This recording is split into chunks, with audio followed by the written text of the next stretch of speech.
Coaches Trophy, presented by Dr. Pepper, to Coach Nick Saban and the Alabama Crimson Tide.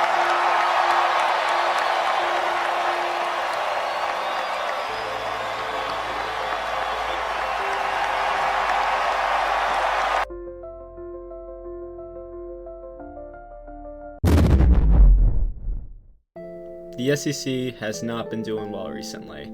If you've been watching the sport like I have for a while, you would know that the SEC has been dominant in pretty much every facet of college football for the past 20 years. Just looking at recent history, as we can all see, the NIL and transfer portal have definitely made a huge impact on college football as a whole, not just the SEC. Today, we're going to be discussing if the SEC can ever get back to its age of glory, or are they going to sink down and become just a normal, regular, Power 4 conference like the rest of them? I thought a great place to start would be the overall recruiting rankings for the 2024 college football season. As we can see, the SEC has 6 out of the top 10 teams in recruiting rankings and 10 out of the top 20. What this means is that the SEC is still the top dog in recruiting, however, it has clearly narrowed quite a bit.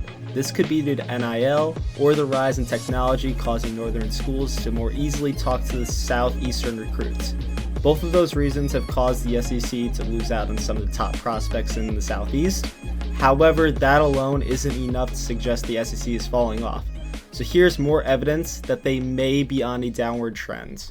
Looking at the 247 Sports transfer portal rankings, it is pretty apparent that the SEC is losing out on a lot of the top guys on their rosters. To be exact, 6 of the top 10 guys in the transfer portal last season were in the SEC that left, and 13 out of the top 20 also left.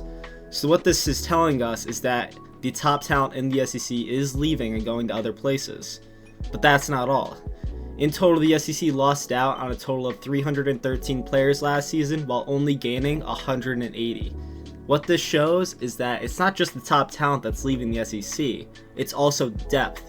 This is important because later in the season, as we all know, there's probably going to be a few injuries that pile up for these teams, and if all their backups are getting poached in the portal from other teams, that leaves them in a very tough situation because they either have to replace these guys with a true freshman, or they have to replace the guys with someone who just isn't ready to play yet. However, as we all know, the transfer portal and the recruiting rankings aren't the end-all be-all in college football. I mean, the games are played out on the field, so which leads me to my next point. Since the playoffs started about 11 years ago, the SEC has been pretty much dominant. In their first 17 games in this playoffs, they went 14-3, and they have gotten 6 national titles in the 10 years that it has been running.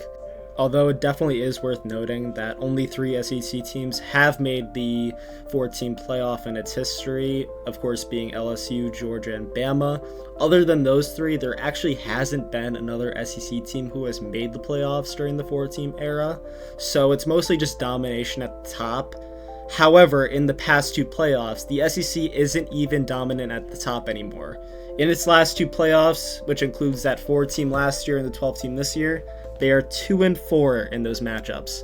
6 matchups, and their only 2 wins are, of course, Texas over Arizona State and Texas over Clemson. To add on to that point, it's important to be represented in the NCAA championship games if you want to be considered a top-tier conference, and in the last 2, the SEC has not been represented at all. This is a clear drop-off that we're seeing in front of our eyes, as this is the first time this has happened since the 2004 and 2005 seasons, where SEC was not represented at all in the national championship game. And although people might say this is just a natural drop-off and they'll probably get back to where they were, I would actually say the exact opposite. This is probably the new normal for the SEC. Although they still might have good years, I think it's going to be normal to see the championship spread out more just due to the fact that NIL has made college football into pretty much free agency everywhere, and because of that, the SEC's top talent and even their depth can get poked off and pitched during the offseason, which will make it very hard for a new dominant team to emerge like how Georgia and Alabama were during the 2010s. And if college football turns into pretty much free agency everywhere, you need money. And the only SEC school that truly has a boatload of cash is the University of Texas. Other than that, The rest of schools have a lot of cash, they have a lot of boosters, a lot of NIL support, but they don't have the top tier money that programs like Oregon and Ohio State seem to just be throwing around everywhere, every single player that's available that in the transfer portal. It's unfortunate, but this is what college football has turned into. And until there's a salary cap or some other form of, I guess, government in college football, this is how it's going to be. And you need cash in order to get the best team so you can compete for a national championship. The last point I'd like to make before we leave is, well, the man on the screen right now, Nick Saban.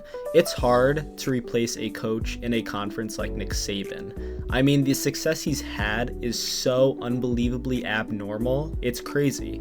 He single-handedly reversed expectations for these college coaches. He's made it so if you're a big-time coach at a big-time school, if you don't win the national championship every single year, then you are automatically on the hot seat. I mean, look at Ryan Day right now.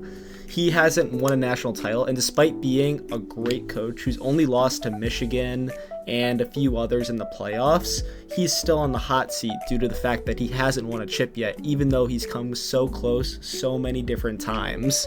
The point I'm trying to make here is that Nick Saban, and I'm not going to say he carried the SEC, but I'm definitely not saying he had a big part in the SEC's success over the last 10, 15 years, and by losing him, you definitely lost a guy that can consistently churn out top 3 programs every single season, which is a huge loss considering that's where you want to be at this point in time.